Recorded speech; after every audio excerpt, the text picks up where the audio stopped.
નમસ્કાર, શ્રી કરુણીભાઈ વિરાણી કન્યા વિદ્યાલય રાજકોટની આ યુટ્યુબ ચેનલ ઉપર આપ સૌનું હાર્દિક સ્વાગત છે. સ્ટડી મટીરિયલ્સ ફોર સ્ટુડન્ટ્સની અંદર આજે આપણે જોવા જઈ રહ્યા છીએ ઇંગ્લિશ સબ્જેક્ટની અંદર ટેક્સ્ટબુકમાં સ્ટાન્ડર્ડ 9ની અંદર આપણે લેવા જઈ રહ્યા છીએ પોયમ નંબર 1 રિવર, જેના કવિ છે C.A. બોવેલ્સ. હું છું જોશી દીપેશ અને આજે આપણે આ પોયમને ધ્યાનથી સમજીએ.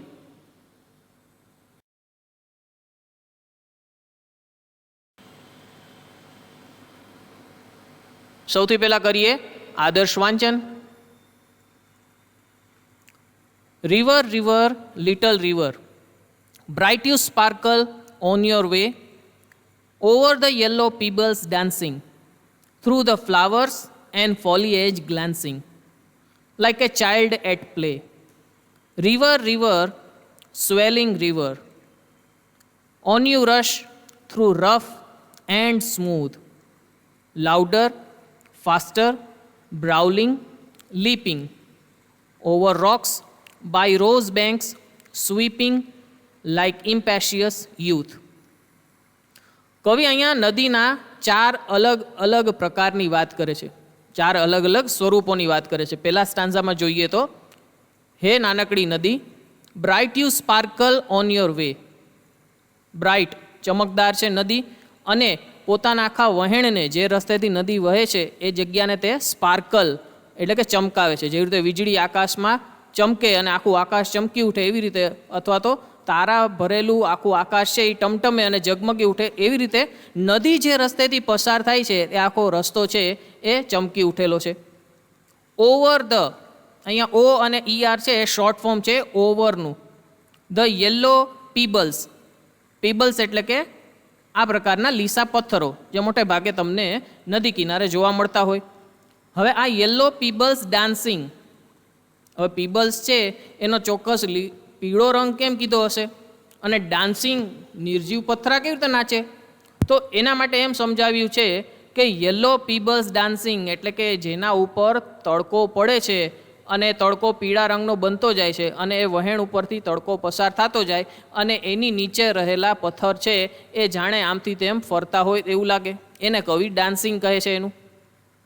થ્રુ ધ ફ્લાવર્સ એન્ડ ફોલિએજ ગ્લાન્સિંગ, અને નદી જ્યાં જ્યાંથી પસાર થાય છે એ બધી જગ્યાએ રસ્તામાં આવતા ફ્લાવર્સ એટલે કે ફૂલોને, અને ફોલિએજ એટલે કે આ પ્રકારની જે ઘટાદાર ઝાડી ઝાંખરા છે એને એ વ્યવસ્થિત રીતે એના ઉપર ગ્લાન્સિંગ એટલે કે નજર રાખતી નદી જાય છે. અને આ સમયે નદીનું સ્વરૂપ કેવું છે, like a child at play, એટલે કે કોઈ નાનું બાળક છે એને જેવી રીતે રમત સૂજી હોય એવી રીતે નદી ઉછળતી કૂદતી જાય છે. બીજો પ્રકાર નદીનો છે રિવર રિવર સ્વેલિંગ રિવર. સ્વેલનો મૂળ અર્થ તો એવો થાય કે જ્યારે કોઈ આપણને હાથ પગના કે કોઈ જગ્યાએ લાગે અને એમાં સોજો આવે તો એને સ્વેલિંગ કહેવામાં આવે. પણ નદીને સ્વેલિંગ સોજો આવે એટલે શું સમજવાનું, તો નદીને સ્વેલિંગ સોજો આવે એટલે એનો અર્થ એમ કે એનો વહેણ છે એ મોટું થયું છે, એનો પ્રવાહ વધ્યો છે. On you rush through rough and smooth, અને નદી તું વહી જાય છે, ધસી જાય છે. ક્યાંથી થઈને, તો કે રફ એન્ડ સ્મૂથ. રફ એટલે ખરબચડી અને સ્મૂથ એટલે કે નિરાતે વહેતી, બંને પ્રકારના પ્રવાહમાં આગળ વધતી જાય છે. અને એ સમયે નદીનું સ્વરૂપ કેવું થઈ જાય, લાઉડર. વચ્ચે અંતરાળ આવે, પથરાઓ આવે, એની સાથે ભટકાય તો નદીનો અવાજ વધી જાય. ત્યારે એનું અચાનક ફાસ્ટર, એનો પ્રવાહ વધી જાય. બ્રાઉલિંગ એટલે કે ઉછળતી કૂદતી નદી. બ્રાઉલિંગ એટલે આ જ ચિત્રની અંદર તમે જોઈ શકો છો કે વચ્ચે પથ્થર છે તો નદી છે એ ઉછળતી કૂદતી આવી જાય છે. લીપિંગ એટલે ઠેકડા મારતી આવી જાય છે. અને ક્યાં ક્યાંથી પસાર થાય છે, ઓવર રોક્સ, પથ્થરો ઉપરથી. By rose bank, rose bank, bank એટલે અહીંયા કાંઠા, નદીના કાંઠા એવા કે જેને બાજુમાં રોઝ, ગુલાબ ઉગેલા છે એવી જગ્યાએથી. સ્વીપિંગ લાઇક ઇમ્પેશિયસ યુથ, અને તે બધી જગ્યાએથી સ્વીપિંગ એટલે ફરી વળે છે કોની જેમ, લાઇક ઇમ્પેશિયસ યુથ. ઇમ્પેશિયસ એટલે કે અધીરાઈ ભરેલો કોઈ યુવાન હોય એવી રીતે એ ઝડપથી પસાર થઈ જાય છે. તો પહેલું સ્વરૂપ હતું એ બાળકનું હતું જે ઉછળકૂદ કરતું હતું. બીજું સ્વરૂપ જે છે એમાં પ્રવાહ થોડો વધ્યો છે નદીનો, તો એ જાણે કોઈ ઉછળતા કૂદતા યુવાનની જેમ એનો પ્રવાહ વધી જાય છે. આ બે સ્વરૂપ આવ્યા. આગળ જોઈએ.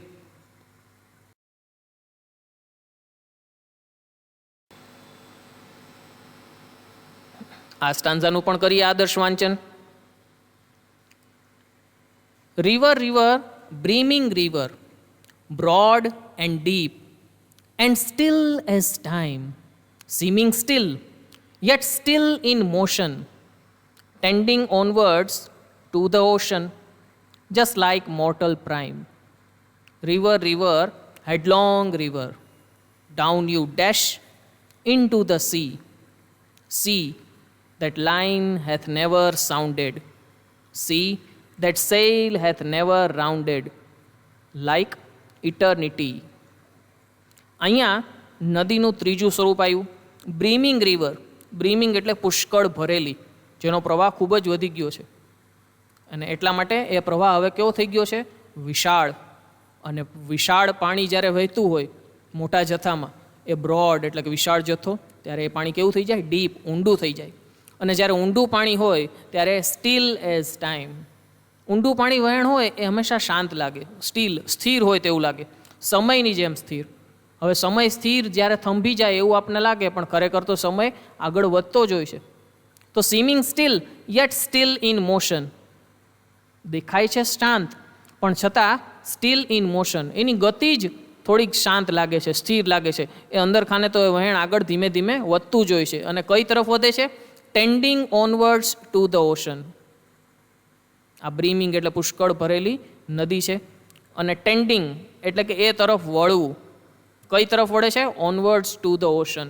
નદી છે એ અંતે તો સમુદ્ર તરફ જ વળે છે, તો એનું વહાણ છે, એનો વળાંક છે એ તરફ આવે છે. અને આ વસ્તુ કેવી રીતે છે? Just like mortal prime. Mortal એટલે કે જેનું મૃત્યુ નિશ્ચિત છે. નદીનું મૃત્યુ એટલે શું? તો કે સમુદ્રમાં એનું અસ્તિત્વ પૂર્ણ થઈ જાય, એ નદીનું એક રીતે મૃત્યુ ગણાય. એટલા માટે અહીંયા મોર્ટલ પ્રાઇમ એની જેમ એની વાત કરી છે. River, river, headlong river. Headlong એટલે કે નદીનું મુખ, જ્યાંથી નદી શરૂ થાય છે ત્યાંથી down you dash into the sea. Down you, ત્યાંથી તું નીચે આવે છે, ડેશ પછડાય છે, ઇન ટુ ધ સી, સમુદ્રમાં. Sea that line hath never sounded. હવે અંડરલાઇન કરેલો શબ્દ છે હેથ, એ ઓલ્ડ ઇંગ્લિશનો શબ્દ છે. મોડર્ન ઇંગ્લિશમાં એના માટેનો શબ્દ આપણા પાસે છે હેઝ, જે જૂની ઇંગ્લિશમાં HATH હતું, અહીંયા HAS આપણે એને ગણશું. Sea that line has never sounded. નદી જે સમુદ્રમાં મળે છે એની લાઇન એટલે કે એની સીમા છે એ કદી સાઉન્ડેડ, ત્યાં દરિયો અવાજ કરતો નથી. દરિયો અવાજ ક્યાં કરે છે? એના કિનારા ઉપર એના મોજા આવે છે. Sea that sail hath never rounded. Sea, દરિયો કે જેની મુસાફરી એનો કદી અંત આવતો નથી. લાઈક ઇટર્નિટી, અનંત સમય સુધી એ ચાલ્યા કરે છે. એ સમુદ્રમાંથી પાણી પાછું વહી, જળચક્ર તમે જાણો છો એ પ્રમાણે, ફરી પાછું આકાશમાં વાદળા બંધાઈ નદીમાં આવે, નદીમાંથી મીઠું પાણી થાય અને ફરી પાછું સમુદ્રમાં ભળે. આ પ્રક્રિયા અનંત રૂપે ચાલતી રહેવાની છે, એવું અહીંયા સમજાવ્યું છે. ટૂંકમાં કવિએ 4 અવસ્થાઓ નદીની સમજાવી છે. પહેલી બાલ્યાવસ્થા, પછી યુવાવસ્થા, પછી આપી છે એની થોડી ગંભીરતા એટલે કે નદી શાંત થાય, અને છેલ્લે નદી છે એ સમુદ્રમાં મળી જાય એટલે ત્યાં એનું ઇટર્નિટી એટલે કે એનું અંત આવે, અને છતાં એ પ્રક્રિયા અનંત રૂપે ચાલુ રહે.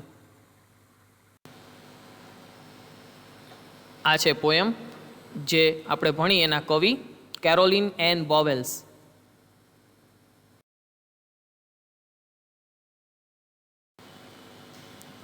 કડીબાઈ સ્કૂલની આ યુટ્યુબ ચેનલને આપ લાઇક, શેર અને સબસ્ક્રાઈબ કરો છો. સાથે સાથે એના બેલ આઇકોનને પણ દબાવો, જેથી કરીને આપણને જે તાજા વિડીયો છે એ તુરંત જ આપના સુધી પહોંચાડી શકાય. વિડીયો અંત સુધી નિહાળ્યો બદલ આભાર. જો કોઈ પ્રશ્ન થાય તો ચોક્કસ કોમેન્ટ બોક્સમાં જણાવો.